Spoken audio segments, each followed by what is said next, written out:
A Wall Street Journal report that claims US President Donald Trump was told his name appears in the so-called Epstein files has been dismissed by the White House as fake news.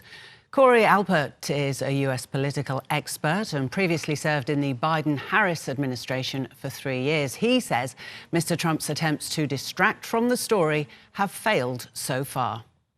The Wall Street Journal over the last few days has been reporting on the letter that Trump sent to Jeffrey Epstein a couple of years ago. They've also been reporting that Donald Trump has been more or less threatening via Tulsi Gabbard and via the U.S. intelligence community to go after people like former President Obama, which I think is really just him trying to distract from this entire story, especially given that he and Speaker Mike Johnson have essentially ended any of Congress's ability to make any noise about this for the next 5 weeks now that they're on August recess.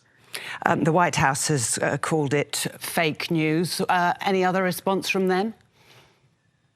Not that I'm aware of. It all seems a bit like their normal playbook, that there's a story in the public that they don't like, and they're going to continue to deny it because they know that that's what works for their base.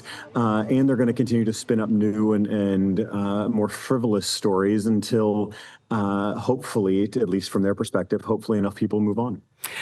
Of course, this is only one strand in the developments overnight. A judge has rejected the Department of Justice request to release some of the files that they had, the court evidence.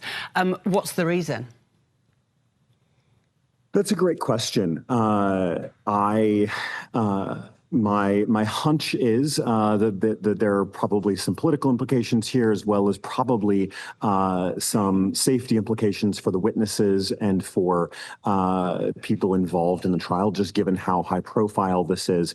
But I imagine that this is probably something that Trump and Pam Bondi knew was a likely outcome when a week ago the Attorney General, Pam Bondi, announced that she would move to have things open to the public. They were probably well aware that these things would be blocked by the judge. I think it's a cynical move that really disrespects the American voters and tells the American voters that the Trump administration doesn't quite care what they think, and they're willing to play political games with their trust.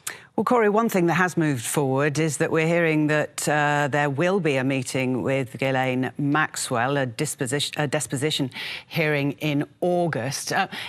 Is she likely in any way, shape or form to implicate anybody? I don't know the exact details of her conversation with the Deputy Attorney General, obviously, but I would imagine that will be a very frank and honest conversation. She has very little to lose. She's in jail for, I believe she's on a 20-year sentence.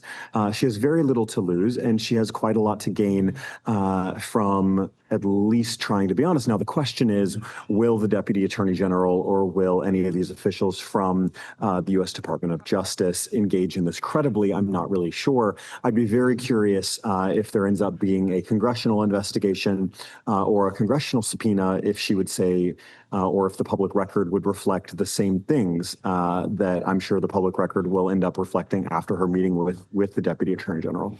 Okay, given your background with the Biden-Harris administration, what do you make of the White House throwing out stories about former President Obama? Well, for one thing, it goes in the face of a Supreme Court decision that they themselves concocted, which is to say that then former President Trump essentially cannot have committed any official crimes in office. So by accusing President Obama of doing something in his official capacity, they're crossing the line here. And I think they're hoping that the American public and the media won't notice. But this is nothing new. You know, they've been going after my former boss, Joe Biden, for using an auto pen, even though we know that Donald Trump and Republican members of Congress do very similar things. They're throwing red meat out to their base, and it's again in an attempt to try and distract from a story that they know has the national attention. It is still very much a public and an interesting story here, and so I think what they're doing is sort of reviving the sort of quasi-birther elements of people who have been taught to distrust former President Obama, and they're using that to revive that story and to try and bury this Epstein story while it's still top of mind for many American voters.